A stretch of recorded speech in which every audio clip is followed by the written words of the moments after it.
Hi there, Scott Hayden. I'll be your historian for today for DB number 4, and I'm going to be as honest and objective to appease course guidelines. Today I want to refer to Karen Kingsbury's and Dr. Schultz's video that were part of our assignments for this week regarding Christian fiction. And there was a statement that Ms. Kingsbury made about juvenile fiction where it's designed to plant a seed inside the mind of that young person, and that's where it builds the worldview for our children. Now, it's that comment that I want to expand upon because it kind of relates to me in a little bit. When I came home from Germany back in 2000 to an assignment in New Mexico, I wasn't saved. I was far from Christ. But in one of the military stores on base, I noticed a stack of books being advertised for something called the Mark. A couple of faces on the cover with what appeared to be little marks or tattoos on their forehead. And it intrigued me. I picked it up, I read the back cover, and didn't really make much sense to me. And it didn't make much sense because it didn't realize that it was like the 8th book of a series of books. And at that point, I put it back down and went about my business. But later on, the following year in 2001, in April, I got saved, found a church, and went and professed my belief in the death, burial, resurrection of Jesus Christ. And it was then that book came back into my mind. And I went back and found that book again because it was still on display, and found out it was part of what's called that Left Behind series, authored by Tim LaHaye and Jerry Jenkins. And it was in that book that I decided to give it a whirl because I had this newfound faith and I wanted to do something with it, but I had no idea what to do with it. For this assignment, in my research, I found a book by Gandolfo.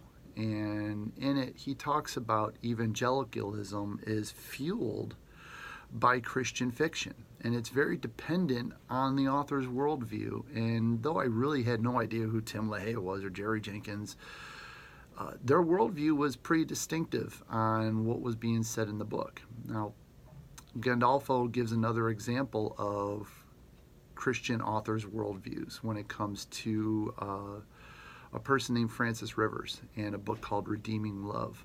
A book I hadn't read, but it talked about the book Hosea. And if someone were to read that book and want to learn more about the book Hosea, not necessarily a Bible study, but it gives someone that idea that the appreciation of the Bible can be found in these stories. And that's where Christian fiction comes in.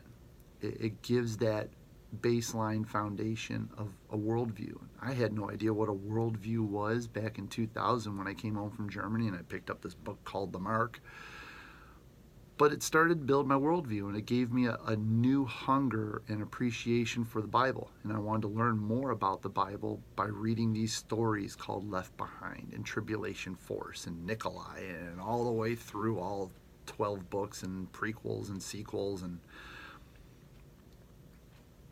But with the Left Behind books, there's also a lot of input from other authors who saw the books not necessarily as a means for diving into the Bible, but they saw political motives behind this book.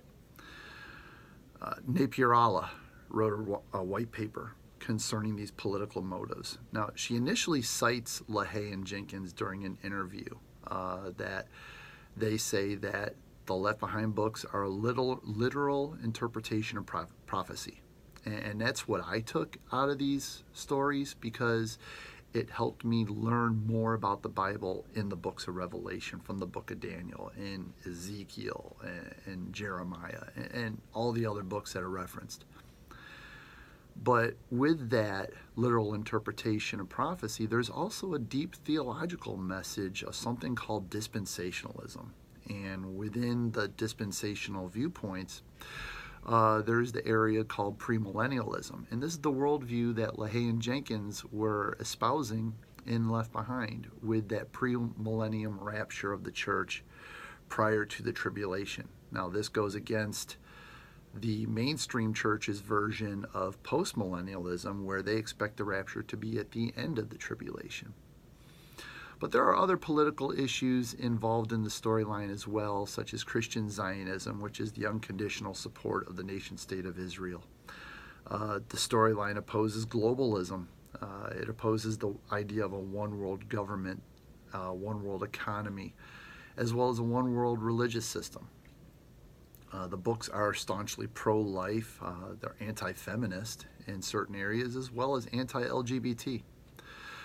And all of these issues Napier-Allah addresses in her white paper. But when it comes right down to the author's viewpoint, Tim LaHaye said it best, and this was cited in the Napier-Allah white paper. And I quote, "The books don't suggest any particular theology, but try to introduce people to make a more personal relationship with Jesus," end quote. And this is what Tim LaHaye said, and this is what led me to a deeper understanding of the Bible and my own personal relationship with Jesus Christ. Thank you very much, and we'll see you during the big paper next week.